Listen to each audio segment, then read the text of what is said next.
If you have any experience with any Elder Scrolls game, particularly Oblivion, then you've probably seen this helmet knocking around before.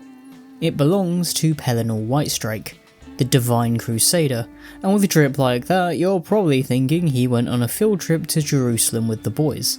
As iconic as this design is, he doesn't really look much like an Elder Scrolls character, which is ironically in character for him, but trust me when I say he's probably the series' most wacky guy, despite the somewhat generic appearance. Any event which he's involved in is ridiculous enough, mainly revolving around his steaming hatred of the elves, but his origins come with an even larger question mark. And Pelinal Whitestrake himself has kind of become a bit of a meme in the community. We're not even sure what he is, but we have theories. So let's start with how Pelinal came crashing into Nirn and the bloody first impression he made. Hail, knight! You seek my relics with a worthy heart. First and foremost, Pelinal Whitestrake is famous for being the greatest elf killer in Tamriel's history, which says a lot, considering that Ysgramor nearly made the Snow Elves extinct, giving him quite the bar to clear. You see, in the Merithic era, elves were running rampant all over Tamriel, but the power dynamic began to change in the era's waning years. The return of the Atmorans to the continent changed everything, unbeknownst to the antagonists of this story, the Ayleids, also known as the Heartland High Elves, who were greedy enough to have an empire in most provinces throughout the continent. They had cities in what would later become Cyrodiil, High Rock, Valenwood, Elsewhere, Hammerfell, the Somerset Isles, and somehow Blackmarsh, yet their capital stood exactly where you think it would, in the White Gold Tower, at the very heart of the continent. This is before humanity became a true force in Tamriel, with the Red Guard still being in the continent of Yokuda, and the Atmorans only just entering the picture in Skyrim, and they were too busy on a vengeance run against the Snow Elves to launch an invasion against the Ayleids, at least so far. Those already in Tamriel, the Needs, found themselves subjugated by the Ayleids, with little hope of being freed.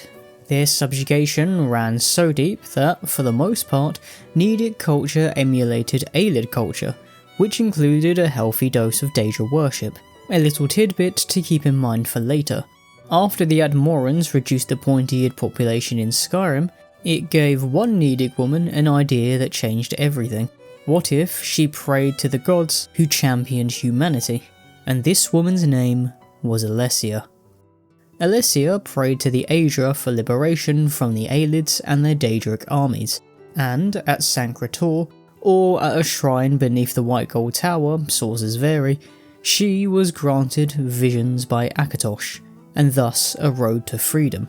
While all Aedra play their part here, Akatosh, Kyne, and potentially Shor are the three I want you to remember, and I use Shor and Kyne's Nordic names here because their Imperial ones hadn't been invented yet. Through her prayers, Alessia had conversations with Kyne, one of which is written in the Song of Pelinal, where she says, "And this thing I have thought of, I have named it, and I call it freedom, which I think is just another word for Shezzar, who goes missing." Kyne seemed fond of Alessia, so much so that she sent her son to the Need's side all the way from Atmora, Morihaus the Man Bull, the breath of Kyne, a powerhouse who used Thu'um and the best archer of the era. Kyne sent Morihaus as a leader of Alessia's armies, and her rebellion was in full swing with the demigod at her side, granting her the title of the Slave Queen. That said, Kyne probably didn't expect the pair to fall in love, but that happened, linking the goddess's blood to Alessia's line from then on.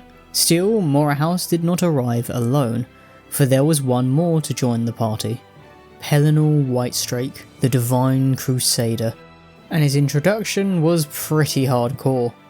While Morihaus's origins are relatively clear-cut, we have no idea where Pelinal came from.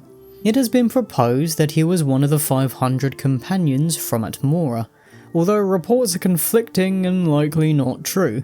Many companions are documented, of course Ysgramor, Ilgar, Yonder the Tiny and so on, so you would have thought that Pelinal's name would have been mentioned somewhere, perhaps carved in a brick in Windhelm, although he's not directly mentioned, so this is more of a baseless theory.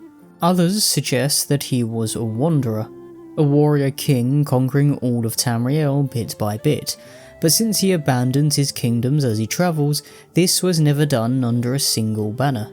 Again, this assumes that several people throughout history are actually Pelinal, and again is likely not true. What is known is that he arrived in Alessia's camp one day, with Morihaus, and the two are known to be friends, meaning that he likely has a connection to Kyne, which will also be a discussion point for later. Pelinal also arrived with mace and sword, covered in the innards of Ayleid warlords, and pledged himself to Alessia, marked as the champion of the 8 divines, armed with their gifts as armour and weapons, known as the Crusader relics. And this meant that no Ayleid, at least at the time, could harm him. Now the trio was together, the Man Bull, the Slave Queen, and the Divine Crusader, ready to rid Tamriel of Ayleid rule. Although it would take a while because there were a lot of elves, and Pelinal wasn't exactly the most stable champion that the gods could have chosen. Despite Morihaus being the demigod, Pelinal was the heavy hitter, and boy did he love killing elves. Although he and Morihaus were meant to lead Alessia's armies, Pelinal kinda didn't need an army at his back. As stated before, the Ayleids were all over the continent, spread across a myriad of different provinces, yet they weren't a unified empire, which meant that there were many individual sorcerer kings lording over their own regions and city-states. Pelinal would thus challenge these sorcerer kings to single combat, and on account of not being able to be harmed because of his shiny armour, he would decimate them. Named Pelinal victims include Haramir of Copper and Tea, Gordar the Shaper, and the Fire King Hadhall. I know these guys are basically meant to be fodder with name tags to make Pelinal look even cooler, but I also want to point out in any other circumstance, these guys are no joke, being extremely powerful sorcerers and warriors. Yet Pelinal Whitestrake proved to be the most prolific elf killer of all time. Yet this also came with signs of his madness. You see, in his battle with Haramir, Pelinal decided to lightly tap the fourth wall and give away some spoilers. As he bit Haramir's neck veins like a vampire, for some reason, he started to scream Remen's name, which shouldn't be one he should know.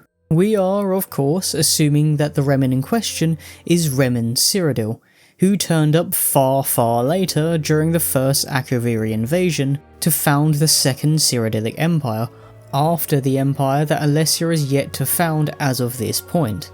Yet Pelinal is screaming about him over 2,000 years earlier. Somehow. Still, while the cracks were starting to show, he hadn't gone full loony as of yet. But this would change after a specific loss hit him hard. Now bear with me, we're going to go into Pelinal's love life a little bit here, and for whatever reason, there are sources stating that Pelinal and Alessia were lovers, which doesn't make all that much sense to me, and it mainly comes from some random dude in ESO. Morihaus is considered Alessia's lover, but this doesn't mean that Pelinal was incapable of love. We know that he loved a hoplite named Hunna, whom he had raised from a grain slave to a warrior. It is unknown if this love was romantic or plutonic, but when Hunna was slain by an arrow from Selathel the Singer, who I'm assuming is an Ayleid sorcerer king on account of the name, Pelinal succumbed to his first madness. Now to me this seems to be inspired by Achilles' rage after the death of his lover, Patroclus, during the Iliad, in which he slew so many Trojans that he managed to piss off a river and got into a fistfight with it. Don't ask, the Iliad is really weird, but Pelinal would one-up Achilles by destroying everything, yes everything, from the city-states of Narlame all the way up to Celadir. Now I don't know where these cities were because Pelinal wiped them off the face of the earth, but I'm assuming that both were in Cyrodiil, and since he destroyed everything in between, which included the lands of elves and men alike, this madness probably resulted in a 6 or even 7-figure death toll, which, is crazy even for Elder Scrolls. This was such a mental feat of savagery that Alessia had to make a sacrifice to the 8 divines to stop them from leaving the world in disgust, which, considering all the stuff they've already seen up until this point, and the fact that they chose this guy to be their champion, is quite a scary thing to imagine.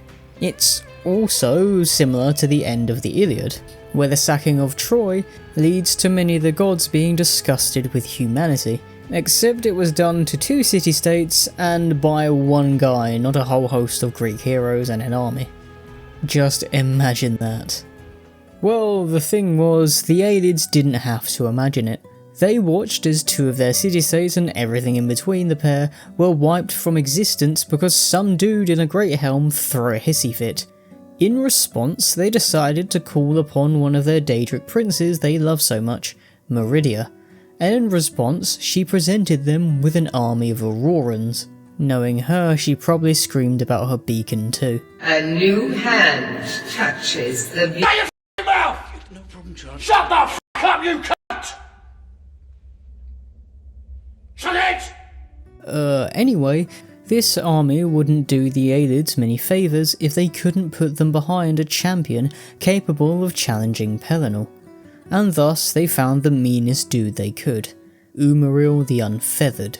Umaril was said to be the mightiest of the Sorcerer Kings, and a demigod, with his father being a divine in a previous Kalpa, essentially the previous world cycle.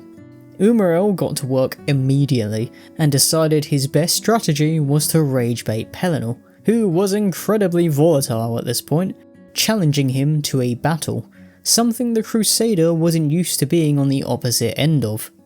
Now beyond pissed off, Pelinal took to leading Alessia's armies and began just eradicating Ayleids left, right and centre, taking all of eastern Cyrodiil, smashing the city of Vartican. Then he waddled his way up north to remove the Ayleids from what would later be the Colovian states and I assume Falkreath, for this land was given to the men of Creath. Now, while we're used to seeing Pelinal with his helm up, note that beneath he's a pretty boy with Sephiroth's haircut. This glorious mane of silver hair proved to be incredibly dyeable, and instead of using L'Oreal like a normal person, Pelinal preferred the blood of his enemies. With as many enemies as Pelinal has, he eventually found his luscious locks dyed brown from all the blood, which is mental when you consider that he wore his helmet most of the time. Did it just soak through the metal? I mean, damn. At this point, raging beyond belief, Pelinal was prone to more bouts of madness, and while this didn't lead to friendly fire on this occasion, it wasn't a good time to be a neutral either, as the Khajiit of elsewhere would soon find out. I'll warn you now, what you're about to hear is strange by even Elder Scrolls standards, but I promise you there are official sources for this part of the story, including ESO dialogue and the books Varieties of Faith in the Empire, and the elsewhere version to the Pocket Guide to the Empire, 1st edition. So Pelinal was so high on elf killing that he mistook the pointy ears of the Khajiit to be elven ears, and decided to just start decimating them en masse. Granted, some Khajiit Furstock do kinda look like elves, but I'm assuming because he was mad, he was curb stomping all of them, from the house cats to the giant tiger people, and this forced the Khajiit to start running to the mountains. Now it's said the Khajiit are good climbers, and the hope was that they would find safety in the mountain tops, but no. This man has identified you as an elf, and a little something like altitude wasn't going to stop this man from slaying some elves, even if they weren't really elves. So he wrestled a mountain, apparently, until he was on top of it. Now, I don't know if this means he just climbed the thing aggressively, or literally picked the whole thing up and suplexed it so he was on top of it, but I wouldn't be surprised by either at this point.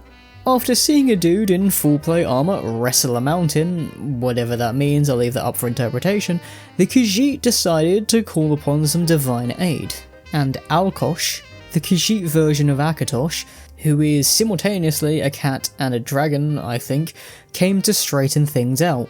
And by straighten things out, I mean that Pelinal ended up in a fight with the dragon god of time, and in his only true recorded loss, the divine crusader was sent flying, not just off the mountain, but out of elsewhere with a shout so mighty that Alkosh caused a time wound on the spot. Bear in mind that the time wound on the throat of the world in Skyrim was made by an Elder Scroll and sending Alduin through time, so this kind of puts into perspective how powerful this shout was. Except, I'm not entirely sure that getting tossed out of a country in one go even hurt Pelinal that much, because there aren't any reports of him actually being injured. Instead, all it ended up doing was make him realise how dumb he was for mistaking these fluffy dudes for elves, and he got straight back to work dyeing his hair the next day.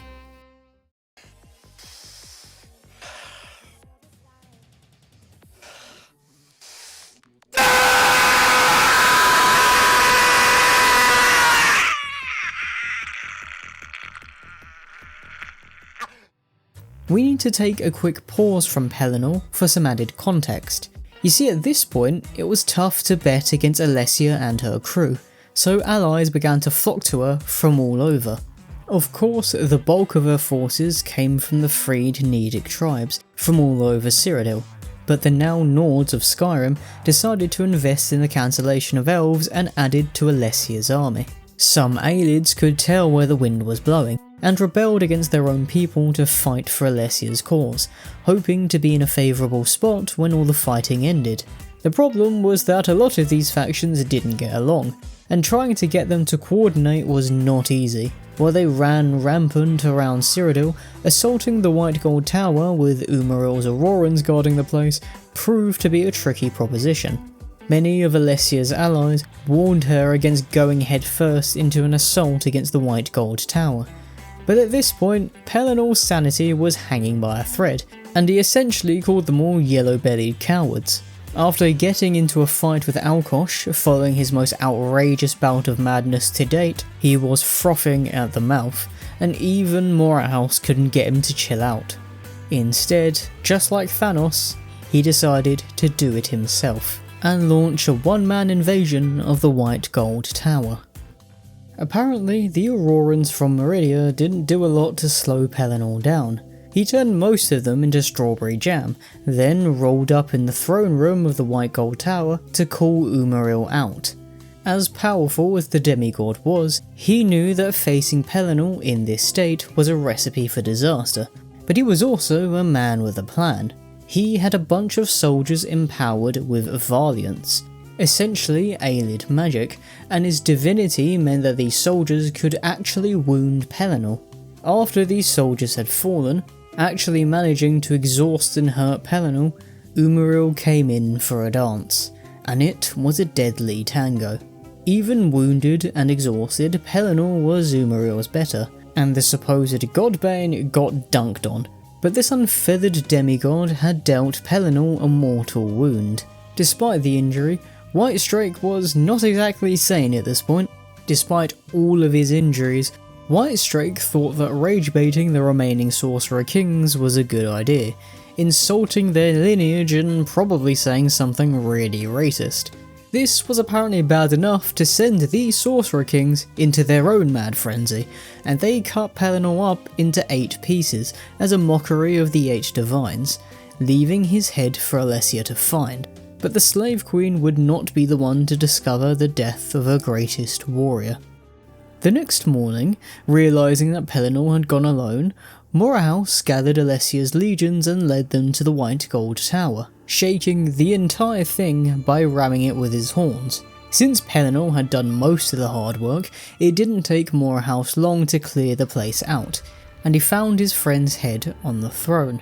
Now, when people get their heads cut off, they tend to be dead, but not Pelinal. No, he spent the night chilling on the throne without a body, kept alive by Ayleid magics as a form of torment, and was ready to have a chat when Morihaus finally waddled his way over. We aren't sure what they talked about, but it is said that the conversation was a long one. Both he and Morihaus talked about things they regretted, which would never reach Alessia's ears, and ours as well apparently. For the sake of a future DLC for Oblivion, Pelinal did mention that Umaril was sneaky enough to probably come back, but you can play Knights of the Nine if you want more on that. After this, Pelinal finally kicks the bucket, and Alessia becomes Cyrodiil's first ever empress, having a child with Morihaus, Belhaza. Hold on a minute, that's the official artwork for him? That? He looks like a goddamn marketable plushie, what's going on? Well, anyway, this is the guy who succeeded Alessia, but upon the Empress's deathbed, Pelinal would return as a spirit to guide her to Aetherius, claiming that death had brought him peace from his madness. And then he comes back again to help the hero of Kvatch finally deal with Umaril. And yet, none of this has answered a key question. What in Oblivion is Pelinal Whitestrake? The short answer is, we don't know. The long answer is that we have a few theories. The boring theory is that he was just a Nedic warrior who got his hands on the Crusader's relics, and through that was able to do some impressive feats, which would later get propaganda enhanced until he sounded like some divine warrior later on in history. The weirder theory is that he's a time-travelling cyborg. Yeah, stay with me on this one. He's an artificial Ardor, essentially a lesser god, sent back in time by Kain to deal with the elves. The main evidence comes from how futuristic Pelinal's armour is for the time period, and him screaming about spoilers far in the future, particularly with Remen Cyrodiil. Then there's the theory that he's a Shezzarine, essentially a mortal reincarnation of the dead god Shor, Shezzar or Lorcan depending on what pantheon you're most familiar with. I'm going to be calling him Shor from this point on.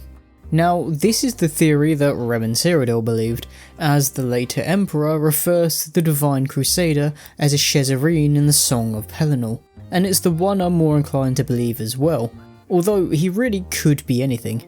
Let's have a look at what we do know about Pelinal, so maybe we can all start theorising together in the comments. First of all, let's look at Pelinal's one familial link, Morihaus. The two are more than just friends apparently, since it's stated that Pelinal refers to Morihaus as nephew. I'm unsure if this is a relation by blood, but I'm largely inclined to believe it isn't. An interesting thing to note is that if Pelinal is a Shezzarine, he is the mortal reincarnation of Shor, and thus the reborn version of Kain's husband, who is Morihaus' mother. So this could be why Pelinal feels a familial bond with Morihaus.